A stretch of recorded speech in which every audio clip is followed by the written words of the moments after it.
The thoughts, views, and comments expressed by the hosts, guests, and callers on Beyond the Headlines are not necessarily those of management, ownership, or production unit of the Verizon Media Group. Beyond the Headlines is a production of ILTV Studios and cannot be reproduced or represented in part or entirety without express written permission of the Verizon Media Group. Beyond the Headlines is the intellectual property of the Verizon Media Group. Copyright 2021.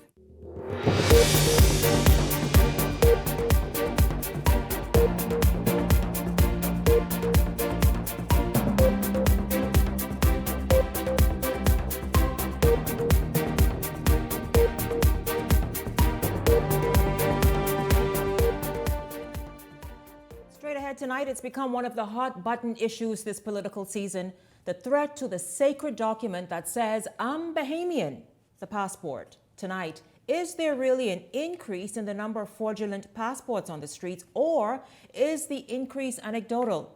We talk about that tonight.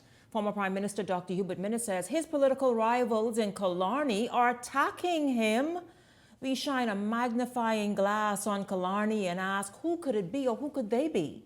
And tonight, get ready. It's perhaps one of the seats where the race is truly, in my opinion, just my opinion, I'll hear from the panelists later on, too close to call. It's temperature check. That's right, you all guessed it. You see the shirt I'm wearing.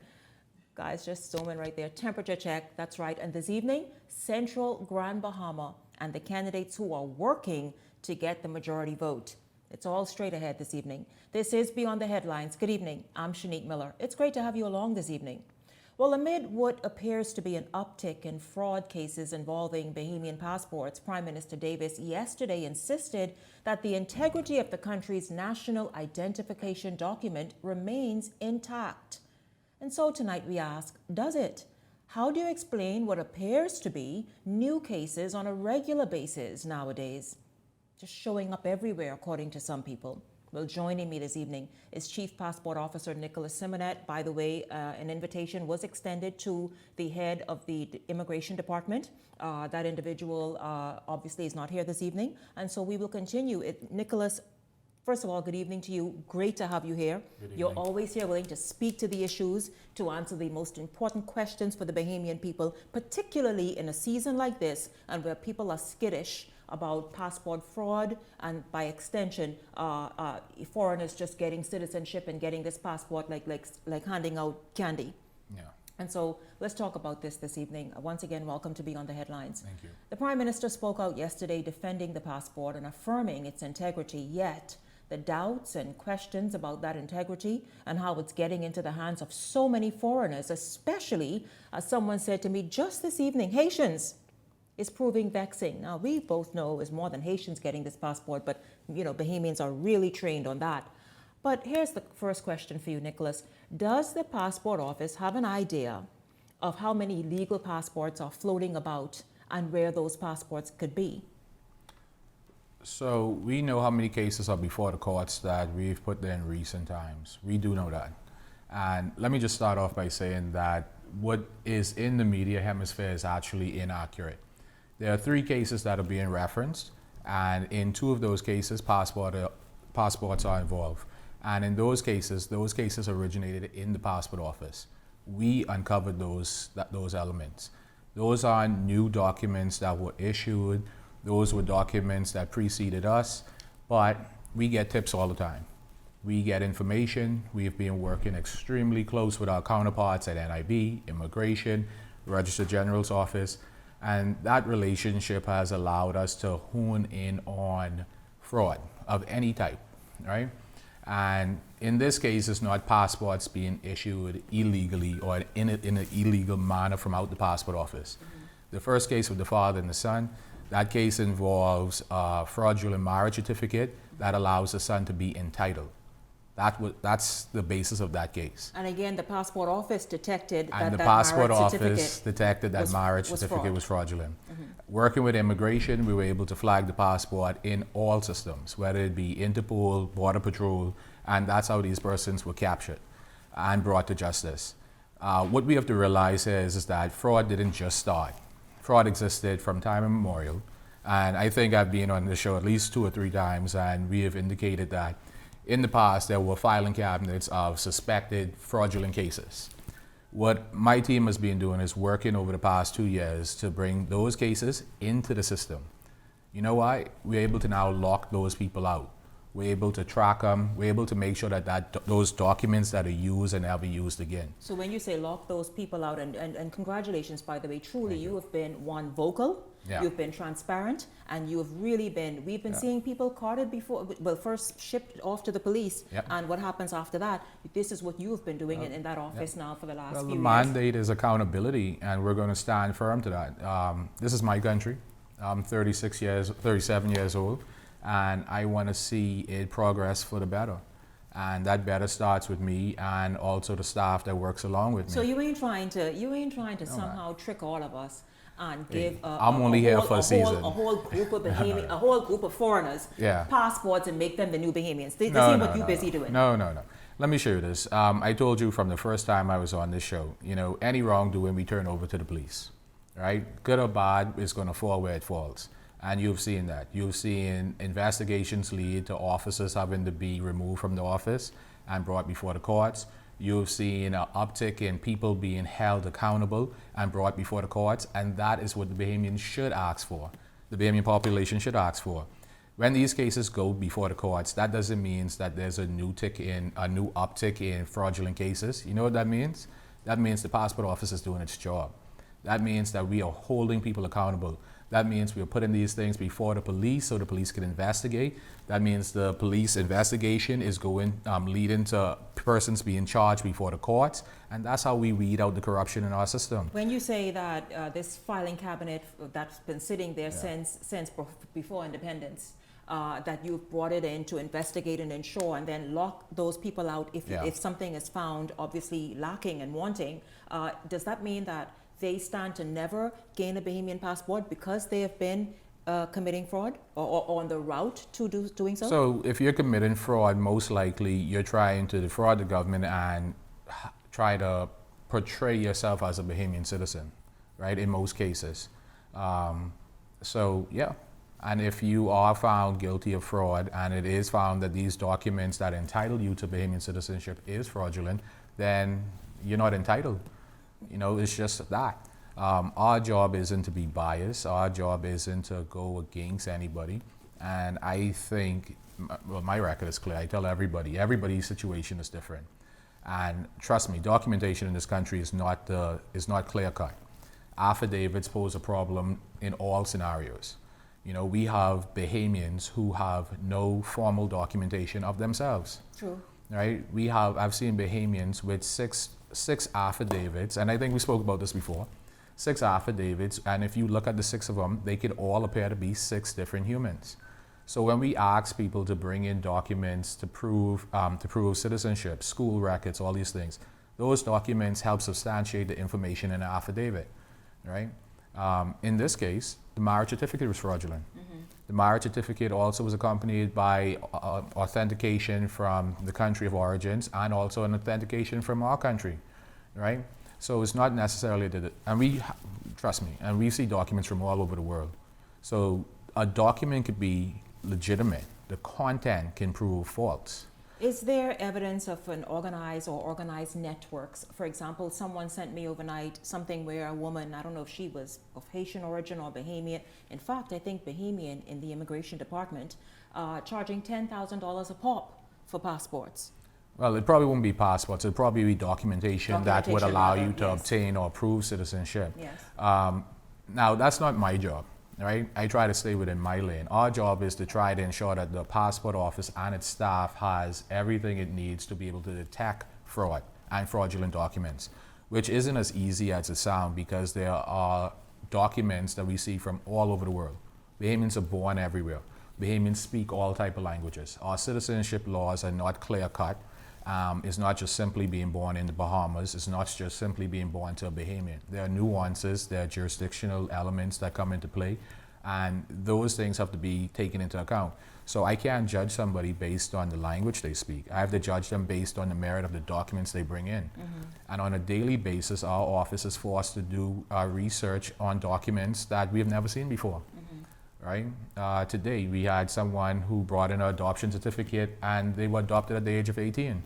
Is that Right? that possible in the In the Bahamas? Bahamas, no. But this document originated from the U.S. and a quick Google search showed us before the show that you could be adopted at the age of 18. But we can't just rely on that U.S. law. We also now have to seek guidance from our legal counsel, which would be OAG, whether that's permissible because our law states as an age cutoff period. So there's a lot of things in play with these things. There's a lot of things that require standardization, which we have been working on. I think the Passport Office has gained credit in terms of just its productivity and just its efficiency over the past 2 years. And while we do that, we have to work to strengthen our security. And trust me, we could strengthen it today, and as we work to strengthen it, somebody is working to tear it down. I agree. Just last evening we discussed this as well, and in the newsroom before the show, I was saying, listen, with the invent and the continued evolution of AI, I imagine it's that much more difficult. It is, but the thing is that we have, and I think to the Passport's credit, we have worked hard in the last 2 years to make sure that we have built relationships with all our counterparts. Immigration, the communication is continuous. The Director of Immigration said the other day that there's immigration posted to us. That's somebody, when I first went in, we poached from DTAD, but she's an immigration officer, and that's our system administrator. And that person, to her credit, has done a wonderful job. She has built upon that relationship with immigration 10 times full. And this case is one of them. This is one of the cases that came about in one of the meetings, and she ran with it. And working with immigration, they were able to determine that there's no way these two parents could have gotten married outside of the Bahamas when their flight records show them being in country.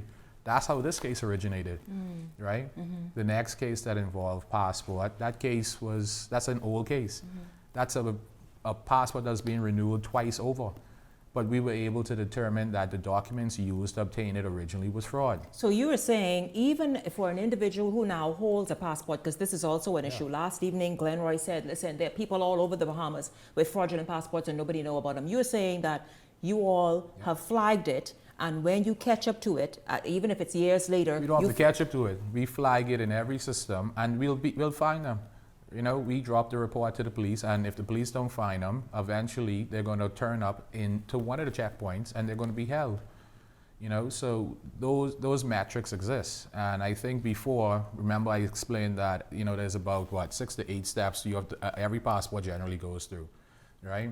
A new passport will go through all 8, renewal will go through about 6.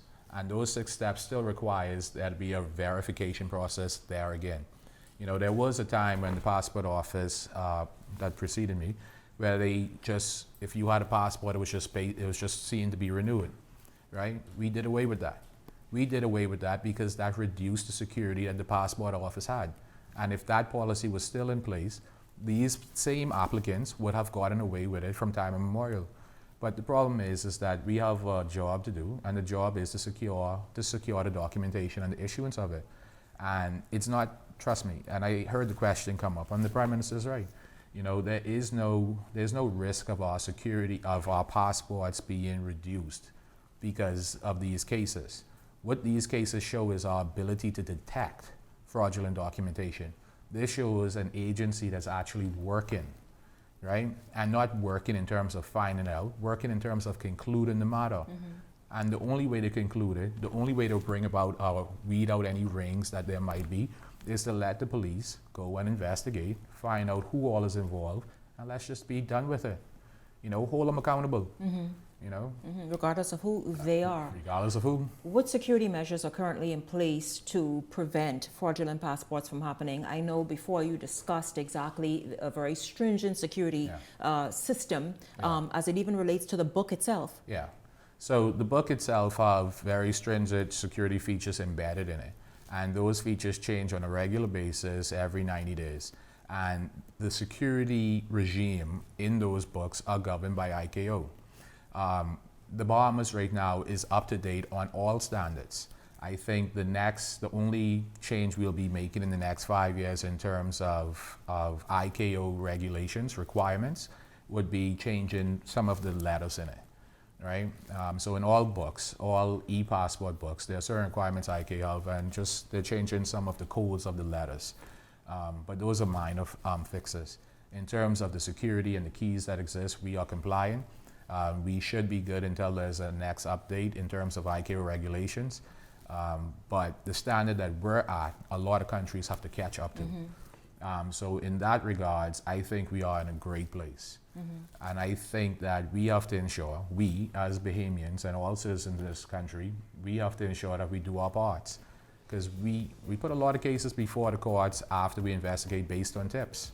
We don't need to know who provided us with the tip. We just need to know the information. Right. You send it to us, we look at it, and if it's fraud, we send it to the police. Right. I want to ask you this as we are about to wrap up. There's also an issue, a vexing one, with persons holding a Bahamian passport and not being able to speak a lick of English. Yeah. Does an individual need to be able to speak English to be naturalized in the Bahamas? Well, naturalization is immigration, so I'll leave that to them. But Where are you however, tonight? citizenship, our citizenship law says that if you're born outside the country, that your father is Bahamian, right? And father is defined based on, and father is determined based on the marital status of the parents. And so if the parents are not married, father is determined to be that of the mother. If they're married, it's that of the father. And that quote unquote father had to have been born in the Bahamas to pass it on to a child outside the country. So if we're talking about citizenship laws, you do not have to speak English. You do not have to be born in the Bahamas. And we see Bahamians all over the world. We get applications all over Africa, Asia, within the Middle East. So the thing is, Bahamians travel, Bahamians move, Bahamians live everywhere. They marry everywhere. They have kids everywhere. You know, and it seems to be citizenship is not something that is widely known in its exact form. We're happy that now we have a legal officer in our office, and you know, she's working on trying to bring about some sort of schematic to try and make it easier for Bahamians, for the average Bahamian, just to understand our citizenship laws, because it's not widely known. You know, I have debates with lawyers on a given day, and they're arguing, oh, X, Y, and Z, and I say, no, read this line. You know, and sometimes it's just a matter of nuances in of other than, you know, but yep, Bahamians they look like everybody. Yeah, all color shades, yeah. Creeds, all nationalities, or dual nationality, all languages. Yeah. Nicholas Simonet, Chief Passport Officer, thank you so much for being here this evening. I'm always spot on, particularly when Bahamians need answers. Thank you for making yourself available to provide those answers and continuing to do so. Chief Passport Officer Nicholas Simonet, thank you for being here this evening. Thank you. Don't go anywhere, because when we come back, it's temperature check. And so you want to get your pen and paper, whatever you need to do, all your comments all over social media. Yeah, that's right. Pull up a chair and let's get started. Beyond the Headlines is back right after this.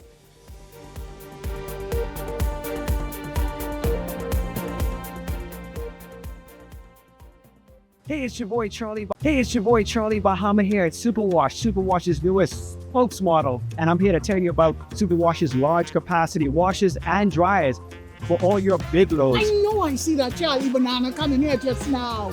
Uh-oh. Luckily, it's also big enough for me to hide it. I thought he was right over here where these large capacity washer and dryers is. They're big enough now to handle your big loads, you know. Yeah, like your comfort on your blanket. Well, just look at us. Somebody forget to turn on the dryer. Oh, stop!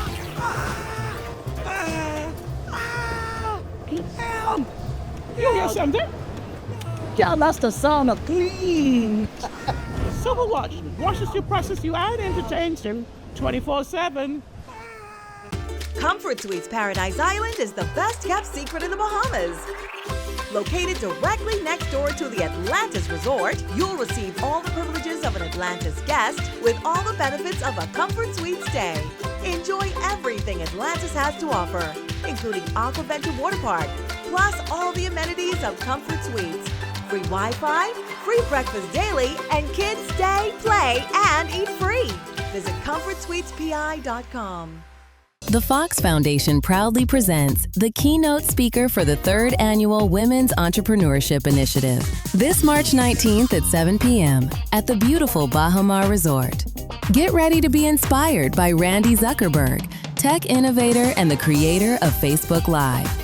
She revolutionized real-time digital engagement, empowering individuals and brands to broadcast instantly to global audiences. And now she brings that innovation and insight to the Fox Foundation's 3rd Annual Women's Entrepreneurship Initiative, March 19th at 7 p.m. at the Bahama Resort. Under this year's theme, Give to Gain, join us for a night designed to inspire growth, spark opportunity, and strengthen the future of women in business. Play for fun, not for funds. In the Bahamas, we play hard, but we live smart. We love a little competition. A little excitement, a little thrill. And at Idle Luck, gaming is all about entertainment. Shared moments, celebrating the wins, and enjoying the experience. The key is simple. Play for fun, not for funds. When you set a budget before you start, and know your limits, you stay in control. And when you're in control, the game stays what it's meant to be. Fun. So play for fun, not for funds. Must be 18 and over. Island Luck reminds you that it's only a game, so please game responsibly.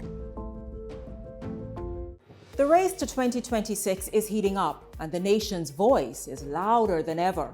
Here on Beyond the Headlines, we're checking the mood, the momentum, and the message of the people. I'm Shanique Miller. Each week, we're taking the temperature of the electorate to see what's really driving the nation. Who's connecting? Who's cooling off? What issues are heating up ahead of 2026? This is Temperature Check 2026, where journalism meets the nation's heartbeat.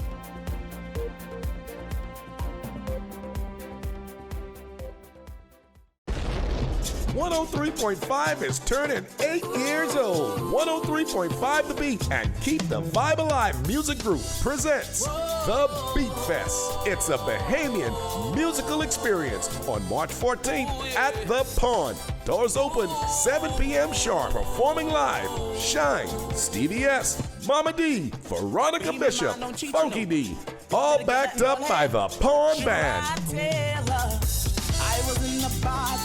Hosted by Joe Cools, 1K Gaza, and Jess Mo. Music by 103.5 The Beat DJ. Tickets available now at all Beauty Shack locations. General admission, $30.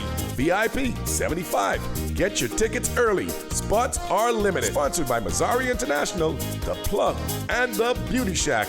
And of course, 103.5 The Beat.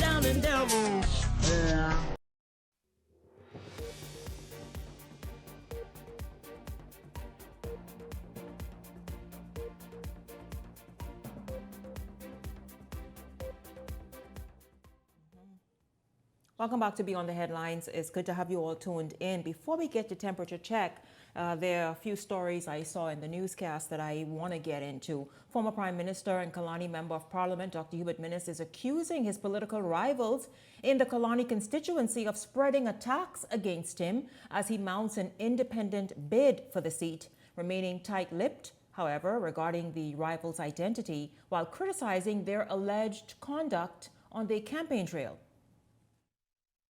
Individuals with dirty or nasty minds enter politics.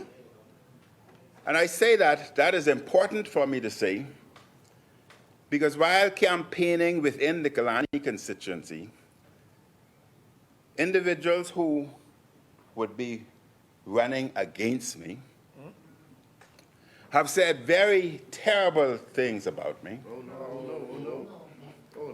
Have said very nasty things about me and things that are untrue. And I would only say to the Prime Minister that it's not him. It's not him. But, Madam Speaker, I would only send a warning to the individuals involved that if you start off now with such nasty ways, you will end up even worse. And you will be bad for politics. So there you all have it. I thought it was very important really to get to just kind of address that this evening because, you know, Dr. Minnis is the incumbent. He's been elected 4 times. They are seeking a 5th successful victory is what he's doing. Of course, it's a tight race in Kalani. We talked about it last week, but I'd like to know what my panelists make of him saying, and first of all, have they heard these attacks? Have you all heard of any of these attacks that have been sort of, I guess, targeted at Dr. Minnis?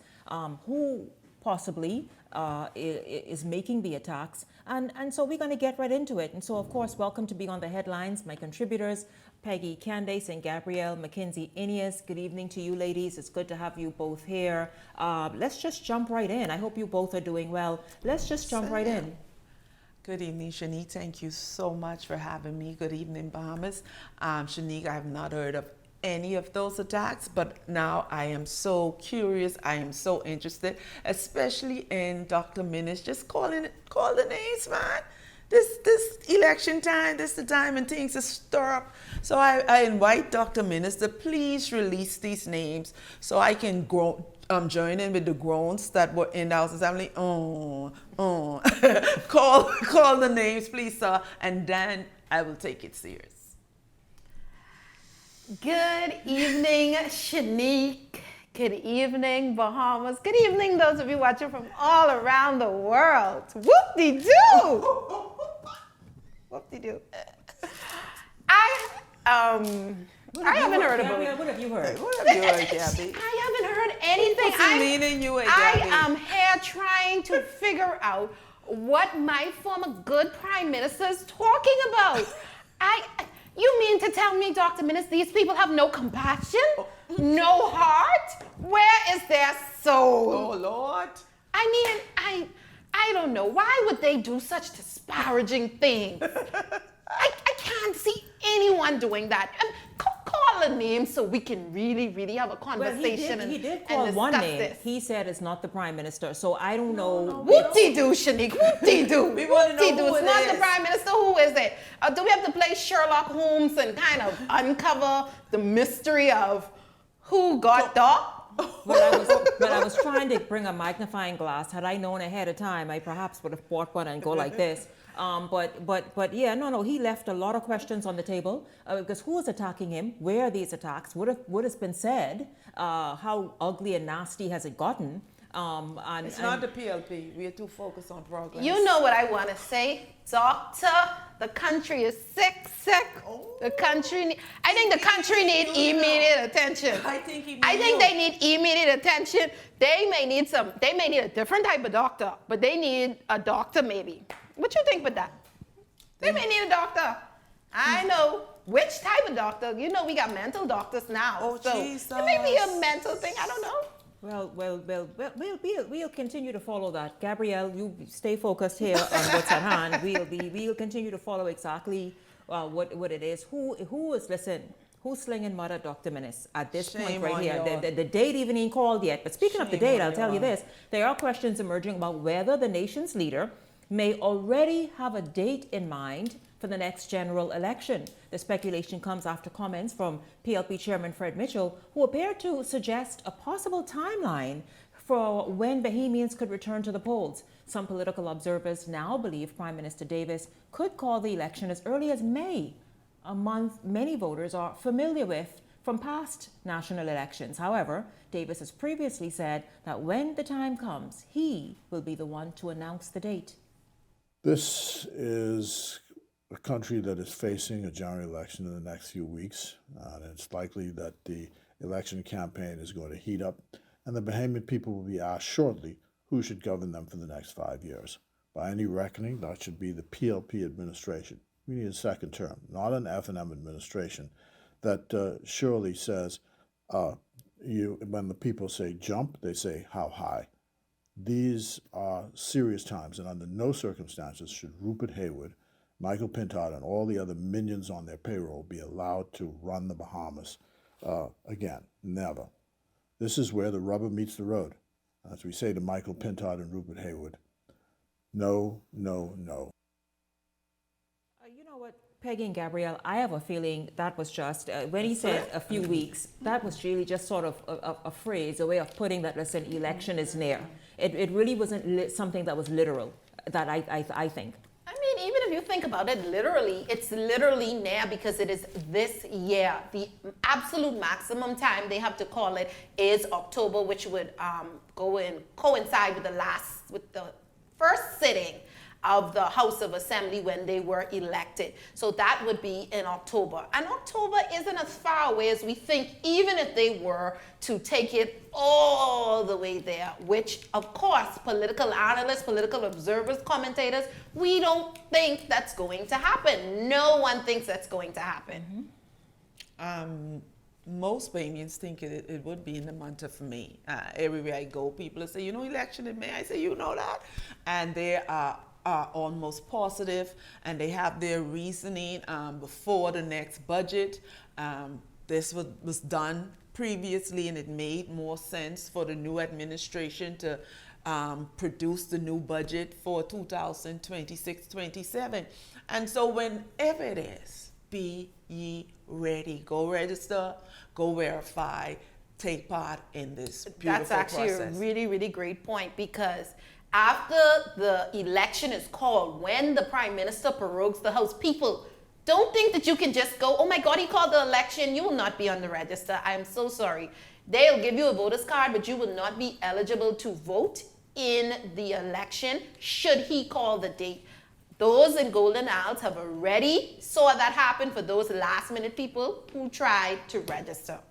Yeah, you're quite right. Go register now. There are many registration centers around the island in various sections of the island to make it easier for you. By the way, that's at post offices that it's happening, as well as the headquarters and the mall. And so certainly go and take advantage of any one of those areas. But listen, now on to temperature check. Welcome to temperature check, you all. We are in Grand Bahama, the first time since we started this temperature check series. It was quite surprising to see the interest and the emotions that are running very high in Central Grand Bahama. A post on the Conversations Facebook page late last evening about this week's constituency got an overwhelming response. In fact, it's still happening right now. Central Grand Bahama has 3 candidates. They are the PLP's Parco Deal, the FNM's Frazette Gibson, the incumbent Member of Parliament, COI's Iram Lewis. Now, Peggy, Gabrielle, please, let's just jump right in. There they are on the screen right there from left to right. Of course, Frazette Gibson, the lone female. Then there's Iram Lewis, the incumbent, in the center. And of course, at the end, that's Parco Deal, the Progressive Liberal Party's candidate. And so, Peggy, Gabrielle, I'd like to know, we start first with Parco Deal.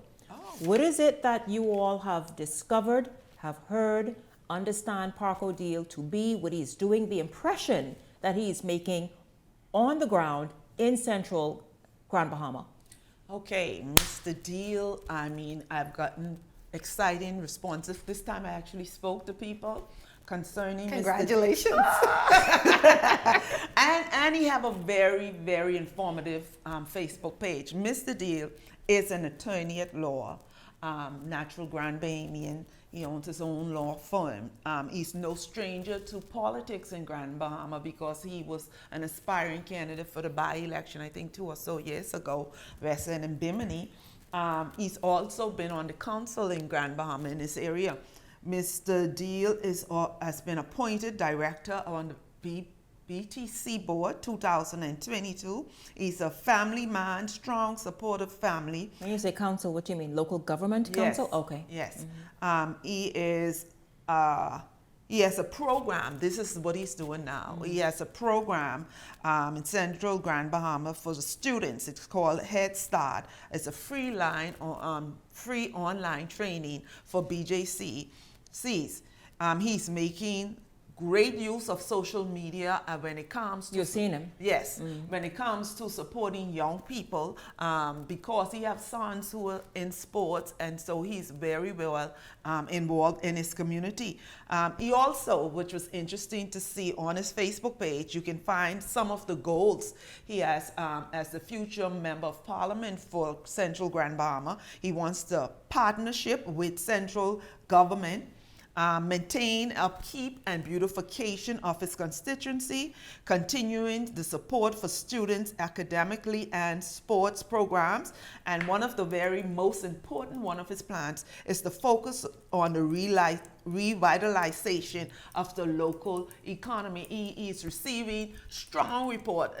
Obviously, the PLP base will not change. So he's no stranger to Central Grand Bahama? None at all. He's a community man involved in the community. Like I said, local council board and a family man who's involved in community building. Well, I tell you, Mr. Paco Deal, he has come out of the gate swinging down there in Central Grand Bahama. But here's what my Central Grand Bahamians have told me. Because Central Grand Bahama, you know, they are very family oriented. If you look back at everyone, and you know I always like to bring in a bit of this election history we have. Everyone that has represented Central Grand Bahama has had deep family ties, including Hiram Lewis, who serves as the incumbent, to Central Grand Bahama. They identified to me that Mr. Deal is actually a West Grand Bahama boy and not necessarily a Central Grand Bahama guy, and that he would have been a better candidate actually for that constituency for the Progressive Liberal Party. So then the reception to him isn't as warm as he would like it. He's getting the PLP base. He's getting the PLP base that they have there in Grand Bahama, but the base, the support that he needs to bring him over, he's not going to be able to get that. I mean, I'm saying where it's going early on. He's not going to be able to garner that due to him not having as strong of ties there as he's had, as he's enjoyed in the western part of Grand Bahama, because you know, Shanique, Grand Bahama is large, it's vast. So while he has been doing work down there, he's done a lot of work down there in West End. So now, a lot of the programs I see, he's already started to roll out there in Central Grand Bahama, and they've told me about some of them, which is inclusive of a program that he's rolled out for his youth engagement, making sure to bring young voters on. So he has a lot of ground that he needs to really pick up to bring that steam that he had in West Grand Bahama to Central Grand Bahama to be able to pull additional votes. So he has really plowed and tilled the soil in West Grand Bahama, obviously for quite some time, and now is finding himself playing catch up, you're saying? Yes, when you look at the other two candidates that are there, like I said, deep family connections from both of them, he has to play catch up and now build new relationships with these persons down there in Central Grand Bahama. Okay. Well, ladies, let's look then at the Free National Movement's candidate, and she is Frazette Gibson. Okay, Frazette Gibson, of course, a Grand Bahamian. She just resigned lately of being chief counselor for many years before stepping down last year. And I think it was be able to enter frontline politics. She was the vice principal, police service. She's deeply community-minded. She very supportive of the youth, and especially in sports. To the point that I saw pictures on a page where she was attended U Campbell lately. Her school actually won. Yes, so she was there, and this showed the type of support that she gives to the young people. She is from that area, known to the area, worked the area. Yes. On her page, she also spoke out in support and advocacy for better nursing for the nurses. Better support, better pay, better structure for the nurses. She uses her Facebook page to keep her community aware of national issues and concern. One of the things that stood out to me, she had a BPL advisory of BPL? Yes. In Grand Bahama? In Grand Bahama. She had a BPL advisory for outages. And so I said, okay. So that she's very involved on social media. Listen, Frazette Gibson, based on what my people in Grand Bahama told me, in Central Grand Bahama, firstly, she's a hometown gal. They born, bred, raised. She is a 5-time serving chief counselor. That's an elected position, Shanique. So she already ahead of the class because she already knows to be pounding the pavement, galvanizing votes. Yes. So she's already ahead of the class there because she knows what it is to go out there, get votes, and get people to support her. The only reason she's currently not serving is because she was a vice principal and they amended the law under this administration where vice principals could no longer serve as counselors. That is the only thing that kept her from her Grand Bahamian people from continuing to serve them in the city of Freeport. It was such an outpouring when people, Shanique, I usually go to the halls and call the people. They was coming to me for this one. They said, let me tell you something. Frazette is the woman. She is our woman, and we are carrying her. They inundated me with programs she's done, things that she's done, even in local government. She established the Southfest cultural event, enabling residents to showcase and sell items. She spearheaded the development of Eco HQ building downtown Freeport during her time as councilor. She has numerous local government initiatives such as paving projects, solar light, grocery giveaways. They say this woman, my apologies, was the MP before she even was the MP. They said she is ahead of the pack, and Frazette Gibson is going to trailblaze all the way to that seat in Parliament. So they feel that because of her work and her track record and just everything that she can show on paper, that listen, this is what she's done, this is how she's shown up in Central Grand Bahama over the years, they feel very good with her at this point. They feel overjoyed with Frazette. Frazette is known for galvanizing people's support, seeing through projects from start to finish. That is what the people believe they need in a representative. I'll tell you this, you said people called you, someone called me. Now here's how temperature check works, you all. You call them. I have no opinion on temperature check. I've had family members who are in this race and they have not spoken to or called me. You understand? So that's not how it works, you all. Now, before we go to the break, because when we come back, we will look at the incumbent. That's right, the member of parliament, the sitting member of parliament, that person is RM Lewis. Gabrielle, to correct something you said, RM is from Waterkey and West End. And also now Paco is also from West Grand Bahama as well. So absolutely. Now listen, we're getting started. We're going to continue. When we come back, we're looking at the incumbent in Central Grand Bahama, the one who now sits in the seat. You've watched what happened to him this term. A whole lot's happened there. Does he still hold the wonderful popularity and enjoy the popularity and the favor of the people of Central Grand Bahama? Well, we'll answer that question for you right after this break.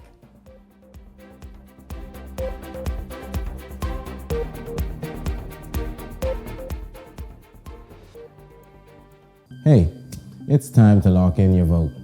Your vote is your power. With the new boundaries in place, you may need to transfer or confirm your voter registration. And if you have never registered or didn't plan to vote, don't get left out on one of the most important decisions of your future. Make sure when election day comes, you're ready to say, your say, your vote, your choice.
103.5 is turning 8 years old. 103.5 The Beat and Keep the Vibe Alive Music Group presents The Beat Fest. It's a Bahamian musical experience on March 14th at The Pond. Doors open 7 p.m. sharp. Performing live, Shine, Stevie S, Mama D, Veronica Bishop, Funky D, all backed up by the Pond Band. Hosted by Joe Cools, 1K Gaza, and Jess Mo. Music by 103.5 The Beat DJ. Tickets available now at all Beauty Shack locations. General admission, $30. VIP, $75. Get your tickets early. Spots are limited. Sponsored by Mazzari International, The Plug, and The Beauty Shack. And of course, 103.5 The Beat. So you want a space.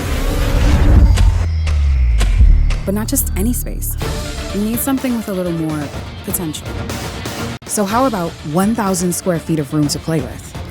Superb audio and video production capability, digital LED wall, full lighting grid, and about 124 seats to accommodate a full studio audience with so many other features. Make us your home for your next concert, conference, and so much more. Honestly, the possibilities are endless. Here at ILTV Studios, we'd love to bring your next event to life. So what do you say? Do you want our space?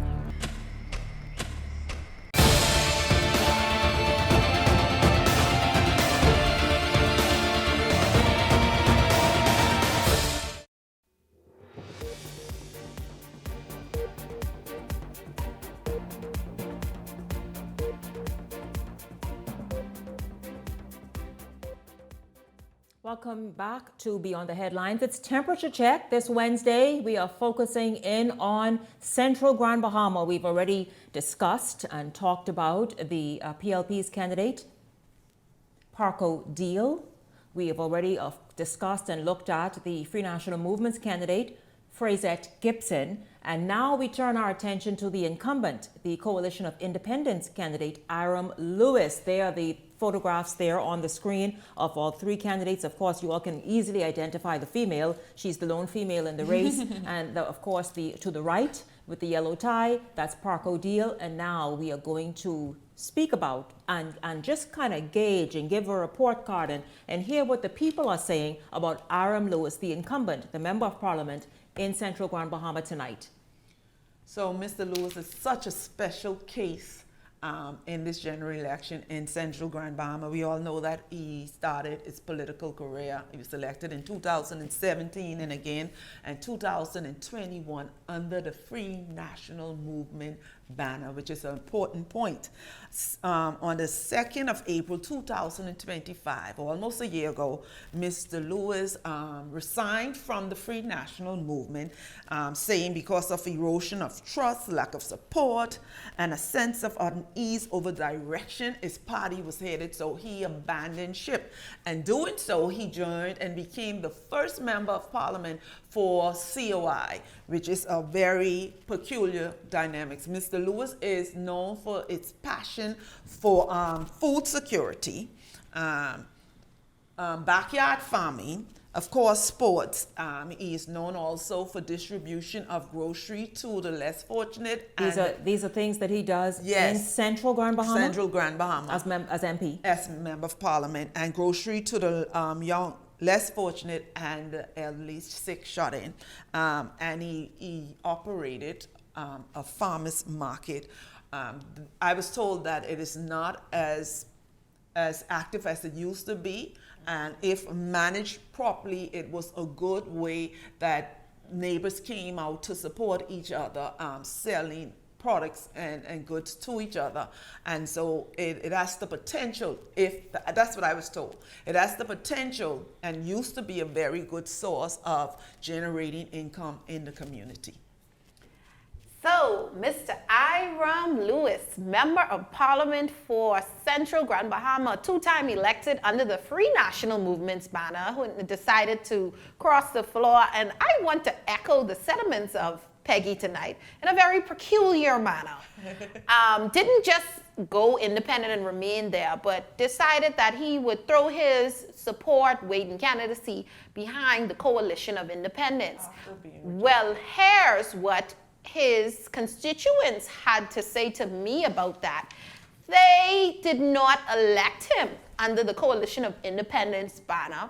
They also were not consulted about his move. A lot of them are still very vexed and complexed about the situation. They did admit that Iram started off on a very high note with his farmers market, with some of the programs that he had. He recently, I saw as well, and one of his constituents let me know, opened a pantry, a food pantry to his credit. He still has that going to really, because Iram had to, absolutely had to step his game up. You are no longer running under the Free National Movement's banner. And if we are completely honest, that is the majority of the weight that would have carried Mr. Lewis across the finish line, being two-time elected. And the Free National Movement, Shanique, wasn't no fools on this one. We may question some choices on some other things, but in Central Grand Bahama, they elected someone who's already been elected 5 times to serve the people. So Iram has his work beyond cut out for him. How is he showing up in this? Yeah, it's not officially the election season, but we know it's the election season. How is he? What are you all hearing? How he's showing up already then on the ground in Central Grand Bahama this election season? Iram is making his rounds. He's really trying to catch up and build back up momentum. The coalition has been down there. His chairman, I believe, Miss Charlotte has been down, and as well as his new leader has been down there with him at some point walking. That was early on, but the activity has seemed to dwindle in terms of the campaigning out there on the pavement, in terms of people seeing him. He seemed to be really a lone wolf in the COI, separate and apart from all of the shenanigans that they have going on. Iram pretty much operates in this more stoic parliamentarian type of attitude compared to his other comrades. I think the interesting part about the results of 2021, there was a difference of 331 votes between Iram Lewis and the PLP candidate. And the COI candidate at that time got 416 votes. I think that is the place that Iram will find himself. Surely Iram is more popular than to only get... No, Iram is less popular because the way he left the Free National Movement. I actually predict he may get less than that 416 that he got in the previous election. Based on the conversations that I am having, I don't presume he's going to get as much votes. He's going to come in around the 2, maybe 3, peak at 3. You all, this is I wouldn't bet on it. I wouldn't say let's bet on it because I'm quite surprised. This is an MP that I understood enjoy a level of popularity. It is the same scenario, Shanique, that we find ourselves with Kalani. It is not about the serving of the member of parliament. It is about the party. This is a party fight, and the fight will be between the Free National Movement and the Progressive Liberal Party. Iram Lewis, as a lone soldier, will find himself sitting outside in the COI usual column of a few hundred votes, and this election is between the PLP and the FNM in Central Grand Bahama. Nationwide. Another commenter says something about the part of 8 Mile Rock is no longer in Central Grand Bahama. So I imagine 8 Mile Rock used to be in Central Grand Bahama, but it no longer is. Yeah, they did do some boundary shifts, but as a matter of fact, I think the boundary shift actually puts Kingsley in West End when we get to that seat. I think those boundary shifts weakens their West End candidates. So does it strengthen Central Grand Bahama? Central Grand Bahama is strengthened based on the candidate selections. of both political parties and by its current demographic. The thing that I think the FNM seems confident in with their candidate is that she was elected 5 times as chief counsel. I just want to put a friendly reminder out there that this is the general election and not chief counsel. So people who probably would support you as chief counsel, if they are PLPs, will not support you in the general election. So I just want to throw that out there, and that the numbers will shift. But ladies, here's another question. Can Iram Lewis also pull in some of that FNM support? No. Absolutely one thing not. we agreeing on I tonight, think, you know, Shanique, I don't buy this girl products, but tonight, we in total agreement on that one. So ladies, here it is. Here's the question at the end of each temperature check. Where tonight is Central Grand Bahama leaning? In my opinion, for me, it's too close to call. I can't say otherwise. Boo-hoo! Whoop-de-doo. Central Grand Bahama ain't even leaning at that tilt FNM, and I'm confidently saying this, and you all know I tell you all the truth. Central Grand Bahama has tilted back to the Free National That's Movement. the FNM truth. Has tilted back to the Free National Movement's column with Fraser Gibson. It was a great candidate selection. Kudos to the FNM on that one. So it sounds like it's tilting FNM. Well, listen, of course, we will Gabby would say that. Gabrielle You see Peggy say it's too close to call. I don't know enough. It's too close to no, call. I don't know enough. I'm not going to go there and put it out there. Bahama. I can't even say that because then Shanique may get a letter tomorrow if I say we could do that thing on it. Yeah, don't. No, don't do that. Don't do that thing. Don't do that thing. Don't do that thing. Not yet. Hold that thing. But listen, Mr. Paco, I thank you all so much, both of you. Of course, you know, our next colleague, Howard Johnson, continuing to send thoughts and prayers to him. Yes. But Peggy and Gabrielle, I thank you all very, very much. A very interesting look at Central Grand Bahama. I hope you all listen. This was an incredible sort of I guess initial look at where Central Grand Bahama stands right now. And so we will continue to do that in every constituency and even double back on some. And so we'll continue doing this on Temperature Check. I thank you all so much for tuning in this evening. It's been awesome having you along, and I look forward to seeing you right back here tomorrow evening. For the entire Beyond the Headlines team, I'm Shanique Miller. Make it a great evening, everyone.